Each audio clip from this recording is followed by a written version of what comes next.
मैंने बालाकोट पर air strike किया, चोरी छुपे के नहीं किया। मैं पाकिस्तान को टेलीफोन करके सूचना दूंगा कि आज हमने रात को एयर स्ट्राइक की है, तुम्हारे इतने लोगों को मारा, इतनी तबाही की है। वो आज भी ये कह रहे हैं कि बिल्कुल हम घर में जाके मारेंगे, कोई भी हमला करेगा तो उसका जवाब दिया जाएगा। बल्कि अब इस पूरे मामले को अपने इलेक्शन कैंपेन के लिए भी बीजेपी इस्तेमाल कर रही है और ऐसा लगता है कि बाकायदा उनकी एक पॉलिसी है कि अब हमने डिफेंसिव ऑफेंस पे जाना है और जवाब देना है। ये जो इनके दिमाग में एक सुई फंसी हुई है ना बांग्लादेश वाली, उसके पीछे हमारी अपनी जाती हिमाकतें हैं। इसको मैं थोड़ा बाद में एक्सप्लेन करूंगा, तो ये अपनी औकात में रहें। पाकिस्तान के सारे बड़े ताजर बैठे और उन्होंने जो चीखना और चिल्लाना ये शुरू कर दिया कि भारत की एक स्टेट जो है वो पूरे पाकिस्तान से ज्यादा टैक्सेस देती है। मोदी मेरे ख्याल से एक शातिर इंसान है, इसमें किसी को शक नहीं होना चाहिए। कभी मजहब के नाम पर, कभी लिसानियत के नाम पर वोट बैंक बढ़ाता है, पाकिस्तान पर तनकीद करता है। इलेक्शन कैंपेन में जितनी खुलकर तनकीद करता है उतना वोट ले लेता है, कश्मीर में जुल्म के सिलसिले को बढ़ा देता है, उतना अपना वोट ले लेता है। एक वक्त था जब पाकिस्तान में नारा लगाया जाता था कि जो मोदी का यार है वो गद्दार है, लेकिन मेरे ख्याल में वक्त ने साबित किया है कि जो मोदी के साथ या जो भारत के साथ दोस्ती करेगा। नमस्ते दोस्तों, जय हिंद। किंग भारत न्यूज में आपका स्वागत है। दोस्तों, जैसा कि आपने क्लिप में देखा, लोकसभा चुनाव के बीच एक बार फिर पीएम नरेंद्र मोदी ने बालाकोट एयर स्ट्राइक का जिक्र किया। सोमवार को कर्नाटक के बागलकोट में चुनावी रैली के दौरान पीएम मोदी ने कहा कि मोदी पीछे से वार नहीं करता है। पीएम मोदी ने कहा, हमने पुलवामा हमले के जवाब में पाकिस्तान के बालाकोट में उनके आतंकी शिविर पर एयर स्ट्राइक की। इस जवाबी कार्रवाई के बाद भारतीय सेना मीडिया कर्मियों को इस बार में प्रेस कॉन्फ्रेंस के जरिए जानकारी देने वाली थी। मैंने कहा कि मैं पहले पाकिस्तान को टेलीफोन करके इस स्ट्राइक के बारे में सूचना दूंगा कि आज रात हमने एयर स्ट्राइक किया है, लेकिन पाकिस्तान वाले टेलीफोन पर ही नहीं आते थे। तो मैंने कहा इंतजार करो। करीब रात 12 बजे पाकिस्तान अधिकारियों से बात हुई। इसके बाद मैंने दुनिया को बताया कि मैंने रात को एयर स्ट्राइक किया है, पाकिस्तान के छक्के छुड़वा दिए हैं। मोदी चीजों को छुपाने में विश्वास नहीं करता है और न ही पीछे से हमला करता है। दोस्तों, वीडियो को आगे बढ़ाने से पहले एक छोटी सी रिक्वेस्ट, प्लीज हमारे चैनल को लाइक करें, सब्सक्राइब करें और शेयर करें। तो आइए वीडियो को आगे बढ़ाते हैं। ये बात तो हमें माननी पड़ेगी कि हमारे मुल्क का जो ताजिर है, सनतकार है, वो अपनी आसानी देखना चाहते हैं। पाकिस्तान में एक और बुरहान बनने को जा रहा है, ये मैं आपको पहले खबर दे रहा हूँ। वो खैबर पख्तूनख्वा में है। वहाँ पर जो इलेक्टेड रिप्रेजेंटेटिव्स हैं विलेज काउंसिल्स के, तहसील एडमिनिस्ट्रेशन के, वहाँ पर उनको किसी किस्म की कोई इख्तियारात और किसी किस्म का कोई फंड्स जो है वो मुहैया नहीं किए गए, जो उनका कानूनी ज़ाब्ते के मुताबिक उनका हक है। भारत कोई डिफेंसिव पोजीशन में नहीं गया है। वो आज भी ये कह रहे हैं कि बिल्कुल हम घर में जाके मारेंगे, कोई भी हमला करेगा तो उसका जवाब दिया जाएगा। बल्कि अब इस पूरे मामले को अपने इलेक्शन कैंपेन के लिए भी बीजेपी इस्तेमाल कर रही है और ऐसा लगता है कि माजी के बयानात से कि बाकायदा उनकी एक पॉलिसी है कि अब हमने डिफेंसिव ऑफेंस पे जाना है और जवाब देना है।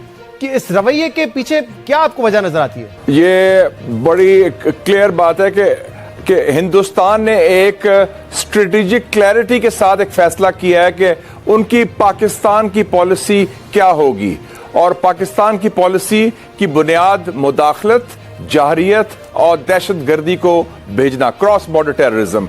और ये पॉलिसी सिर्फ पाकिस्तान से नहीं अपनाई, उन्होंने ये काम हिंदुस्तान ने कनाडा में भी किया, कैनेडियन बाशिंदों के साथ कनेडिया की सरजमीन पर, और अमेरिका में भी अमेरिकी बाशिंदों के साथ सरजमीन पर कोशिश की। लेकिन ये शायद दुनिया में दूसरी बार हुआ है। इजराइल जो एक दहशतगर्द मुल्क है, उसके बाद हिंदुस्तान के वजीर दिफा राजनाथ ने कहा है कि वो राजनाथ सिंह ने खुद अपने आप को इतराफ जुर्म किया है और उसने इतराफ जुर्म में कहा है कि हम फिर से करेंगे। तो ये बहुत सीरियस बात है। मैं समझता हूं कि इसको लाइटली ना लें कि सिर्फ इलेक्शन से ताल्लुक है। ये पॉलिसी का ताल्लुक दो और जगह से मिलता है। देखें, 2020 से उन्होंने 20 दफा पाकिस्तान के अंदर आके लोगों को मारा, उनके एजेंट्स ने या उनके बंदों ने, रॉ के जो उनकी इंटेलिजेंस ऑर्गेनाइजेशन है। उसी वक्त आपको याद होगा शहजाद साहब कि पाकिस्तान की फॉरेन ऑफिस ने एक डोसिये इशू किया था इंडियन स्टेट टेररिज्म जो डिस्टेबलाइज कर रही है पाकिस्तान में, और उसमें कहा गया था, ये नवंबर 2020 को इशू हुआ था कि 21 ट्रेनिंग कैंप हैं रॉ के पाकिस्तान मुखालिफ उन लोगों के जो पाकिस्तान में उनके ईमा पर काम करते हैं, और उसमें एक सीपैक के खिलाफ सेल बना है जिसमें 700 लोगों को ट्रेन किया जा रहा है, $60 मिलियन दिए जा रहे हैं। ये डॉसियर 95 सफ़े का है, उसकी कॉपी में बस पड़ी है। और उसके बाद आपको पता है कि खबर आई थी ब्रसल से EU डिसइंफो लैग की कि 500 वेबसाइट्स तैयार की है उन्होंने जाली, जो पाकिस्तान के खिलाफ जहर उगलती हैं, जो एक न्यूज़ एजेंसी उनकी associate news of India ANI उसके ये करती हैं, और इससे वास्ता ग्रुप है। तो ये एक मुनज़्ज़म पॉलिसी का हिस्सा है। लेकिन मुझे दुख ये है कि उनकी तो वाज़े पॉलिसी है पाकिस्तान की तरफ, हमारी पॉलिसी को वाज़े नहीं रही।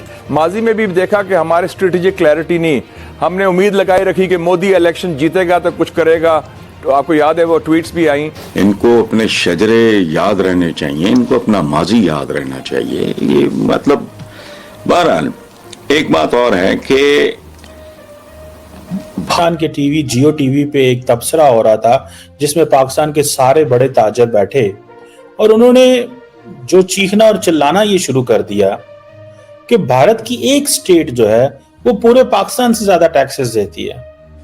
फॉर एग्जाम्पल आप सिर्फ महाराष्ट्र ही को देख लें, ठीक है जनाब, या आप सिर्फ यूपी की पोजीशन को देख लें, वो कहां पे टैक्स देते हैं और हम कहां पे टैक्स देते हैं। पाकिस्तानी जो टैक्सेशन सिस्टम है ये कहा जाता है कि ये इनइफेक्टिव है, अनफेयर है, फ्रेगमेंटेड है।